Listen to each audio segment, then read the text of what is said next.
41. Ladies and gentlemen, live from Auckland. Storyteller, pilot, lover, goat farmer, chicken farmer, Vaughn Davis. Indeed, Vaughn Davis. Good morning to you. Hey, man. Good morning. Now, let's first of all look at the role that social media has been playing in delivering information not only out of the earthquake zone, but back into the earthquake zone as well. Yeah, it's been... looking back on it, I think September was almost a dress rehearsal for a lot of the social media channels for how to cope with a disaster and how to support people, share information, connect people. It's been pretty full on in the last 2 days on Twitter, especially since the earthquake. I was just trying to think back a couple of days ago to how I first found out, and I'm pretty sure it was rather than someone yelling across the room or something. It was just sort of looking at my Twitter feed and seeing a few people sort of saying, "Hey, look, so, another big shake in Christchurch." And of course, initially you think, "Oh, it's just one of those big little shake." aftershocks." Yeah. But that was how I found out. Yep, and for a lot of people, I mean, Twitter doesn't have to fit into the news cycle. It doesn't have to wait for the 8 o'clock bulletin or the newspaper to come out or the song to finish on the radio. It just happens when it happens, and I just wonder how much it was a cue for the media channels like the TV and radio to actually how serious it was as well, and whether or not they need to start pouring their resources into covering it. Oh, I don't think that was the case. I mean, because TVNZ and TV3 and obviously the radio networks have people on the ground in Christchurch, so they didn't need to be told by social media that it was serious. Of course, communications was pretty scant.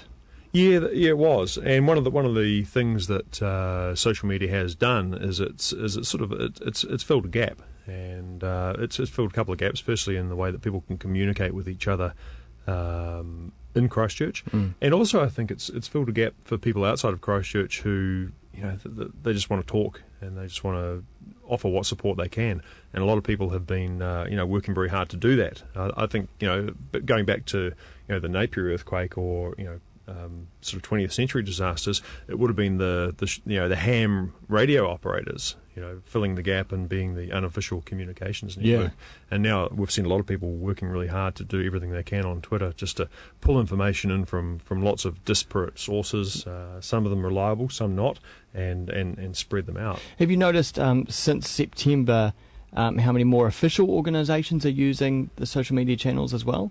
Yeah, I mean... It's not a lot of most of the information coming through on Twitter has been people who organically have a lot of followers are taking the information from official sources and pushing it out. So your civil defence and your Christchurch City Council and people like that, they've got other priorities. So it's quite good for the volunteer army of online communicators to step in and help spread that information. Of course, the problem there is also disinformation as well, isn't it? Yeah, absolutely it is, and I don't get tutty on Twitter very often, but I was really trying to rein people in on the day, just trying to make sure that we were confirming stuff, or if we were passing it on, at least we were saying where we got the information from, so that people can check back. Problem with the tweet is once it's rolling, there's no pulling it back, and we saw that with the whole blood donation thing.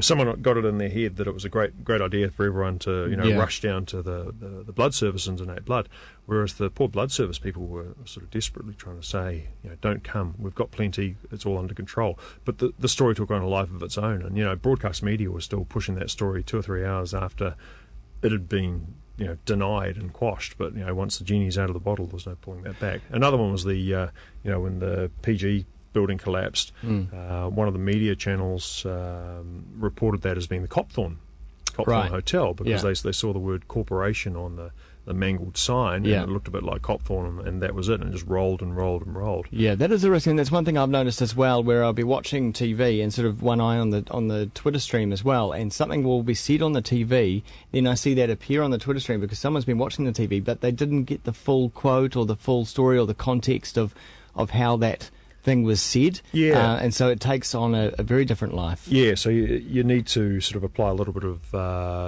self-censoring and citizen journalism is almost being held to the same standard as normal journalism. Yeah. You've got to check your sources, because if I'm tweeting something on, to my followers, and a couple of those influential followers tweeted on, there could be 10, 20, 30,000 people reading what I say. Yeah. So that's a lot of people that you can put crook. Some great stories in there, though, about how people have been found, or it's been communicated that they're okay. Well, I mean, Brian Edwards, and I haven't read his blog on this, but I was watching this as it happened on, live on Twitter.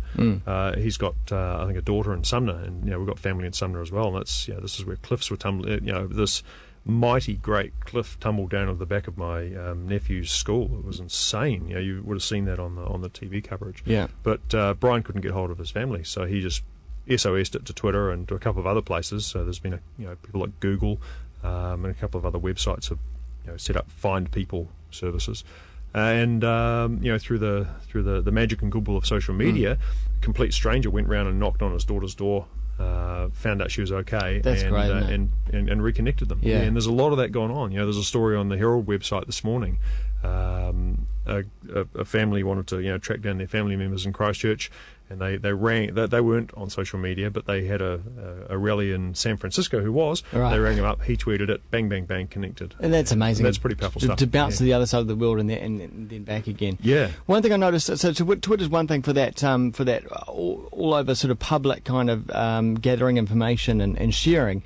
To Facebook, where it's probably a little bit more personal for a lot of people, where they've got their friends and family and sort of closest associates on there, and I found that has been crucial for finding out that all your friends and loved ones are safe. Yeah, I mean, Twitter's great for in the moment information that's just flying past and timeliness. But I think Facebook has been the equivalent of those those tragic photo walls we saw outside the Twin Towers at 9/11. Have you seen this person? And one of the early suggestions, and this may have come from the TV3 team. And I will say that people have just been trying so hard to innovate and use the technology to support and connect people. But one of the suggestions they made was if you know someone's okay, even if they're not connected with social media or they're out of touch with the internet, just put a message on their wall saying Glenn's okay, Vaughn's okay, whatever. And that's been really powerful. Because that's what you do. You go to Facebook and then you search for that name and go to their wall and just sit and see what the correspondence is. Yeah. And there've been some tragic stories as well, of course. Absolutely. Now, the other thing that was kind of strange straight after the quake was that all air traffic. We're onto our aeroplane section, by the way. We are onto the aeroplane section. All air traffic was grounded in New Zealand, not just in the earthquake region. Yeah, and a lot of people are going, what's that about? Because we're not necessarily flying to Christchurch. Why is my flight from Auckland to Wellington cancelled? Yeah. And the background to that is that all the domestic airspace in New Zealand, so that's from Invercargill to Auckland and beyond, is controlled pretty much out of Christchurch. Is it? Why is that? Well, I mean, it's... Why not I guess the other question is why do it any other way? You've got to do it from somewhere. The way they divide it up, the oceanic airspace, which is the stuff to the States and Australia and that, is done out of centre in Auckland, and the domestic stuff's done from Christchurch. It's an efficiency thing. Back in the day there were several radar control centres, but now it's all centralised. It works okay. I mean, there are backup procedures. No one dies because you can't get a plane from Auckland to Wellington. And that's why it was best to ground everyone and make sure that... Yeah, and there are uncontrolled procedures that you can follow as a pilot. So there's no danger, there's no risk. And do you really want to be paying extra tax dollars to maintain a redundant radar control centre just in case this happens? Probably not. Is there a system though where a switch is flicked and control goes somewhere else? Yeah, I mean they can pass monitoring and responsibility and radio to Auckland, but there's only so many people up there. The simple solution is just to reduce the load. And I mean I was flying yesterday and I tried to enter controlled airspace over the North Island, but they just told me to keep out, just to reduce the load and keep things simple. Yeah, okay. Interesting. Thanks very much, Vaughn. For more Vaughn Davis, you can go along to Google and search for Tweet This Book, or check him out on Twitter, twitter.com/Vaughn Davis. It's now 10 minutes away from 9. High Noon Tea, showcasing the finest reggae, dub and down-tempo from Aotearoa. What's it like? Well, High Noon Tea sounds like this.